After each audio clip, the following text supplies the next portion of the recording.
Real Estate Tips with Jessica Kress, and I'm going to talk about this crazy market that we're in right now. There are a lot of things that are going on right now that make it very complicated to know, or very hard to know, where it might all end up at the end. Some people think we're in a bubble, some people think we're not, some people think we're in a cycle, some people don't, some people this, some people that, right? So basically what you need to do is just try to be as informed as you can for your position that you're in right now. If you're a seller, you need to think about the interest rates rising and causing maybe a downshift in how many offers you get, if you get over asking, if your price is going to start coming down, or if you need to actually put your home on the market now, or if you want to wait.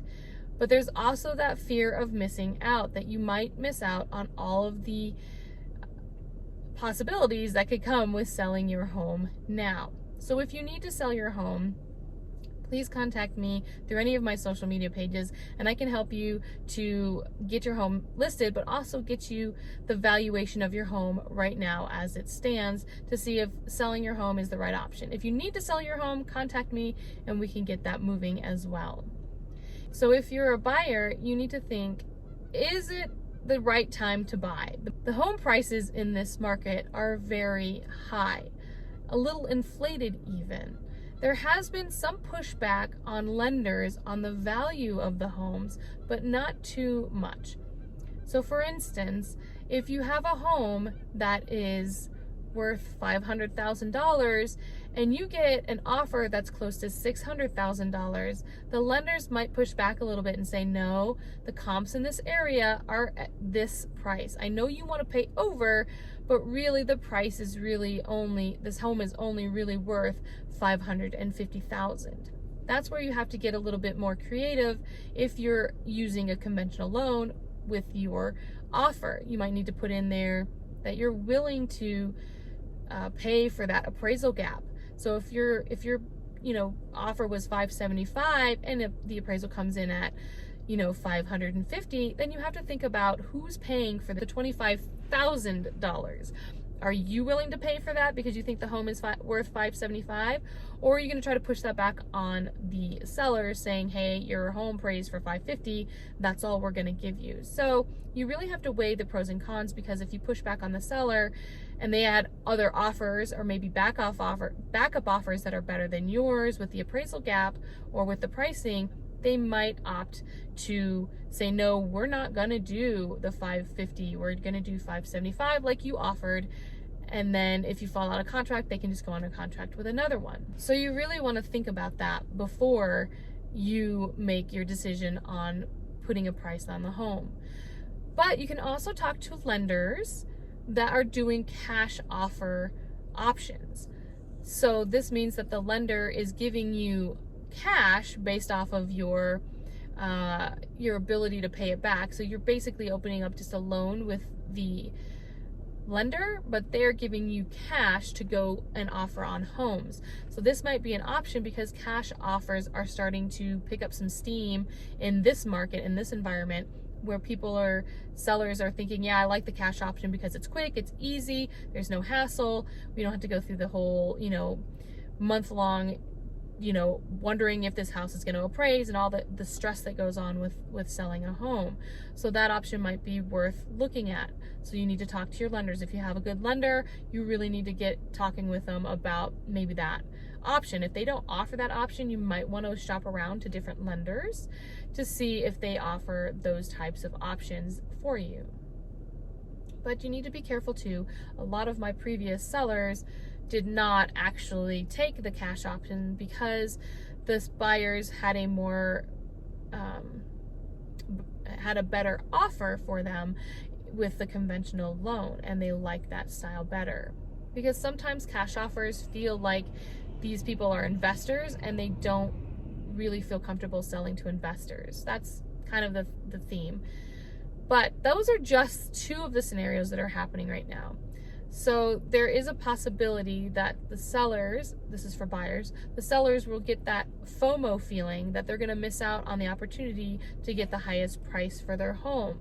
So they're going to start to flood the market with inventory, which is going to bring the prices down because there's going to be more options for buyers, and buyers aren't going to pay premiums for these homes anymore.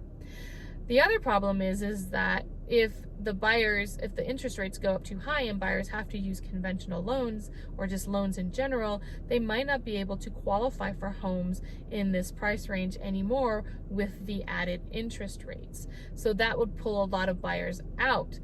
So you're going to have maybe an influx of inventory and less buyers, which means the buyers that are still in the market aren't going to pay for the premium of these houses, the prices of these houses. The other scenario that's happening is that there are a lot of builders that are putting inventory into the market. So with that being said, if you have sellers and home buyers putting new homes on the market, that will definitely increase the historically low inventory, which could cause what I was talking about earlier with the prices possibly decreasing or just stabilizing. It's hard to tell what will happen exactly depending on what scenario kind of plays out. But then you also have the investors that are in there. So the investors are coming in, and these institutional investors, I should say, are coming in with all this money. They're sitting on billions of dollars of cash. And so they're coming in and saying, you know what, we're not playing this game with the sellers anymore. We're not going to pay, be the 10th offer on a house. We're just going to go straight to the home builders, and we're just going to purchase the homes before they even go into the market. So they purchase the inventory before it goes into the market, which causes issues because then there's no inventory for buyers to purchase.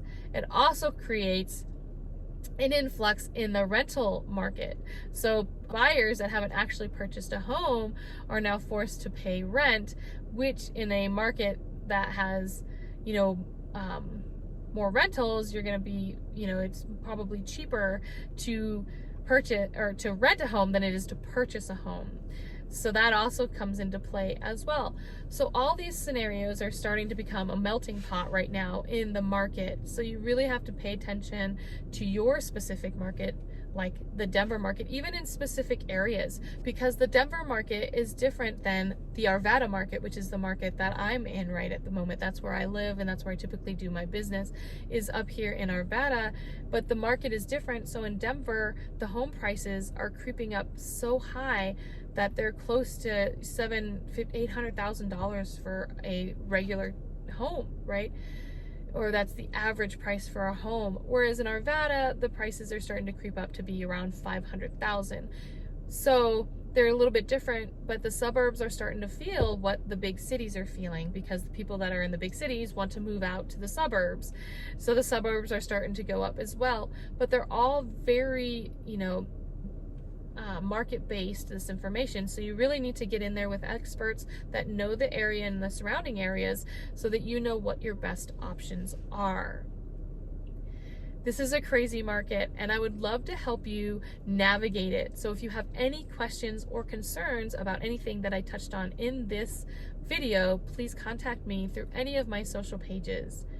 And if you enjoyed this video, please press the like button and subscribe so that you can get these types of videos into your email box when they're published. And have a wonderful rest of your week.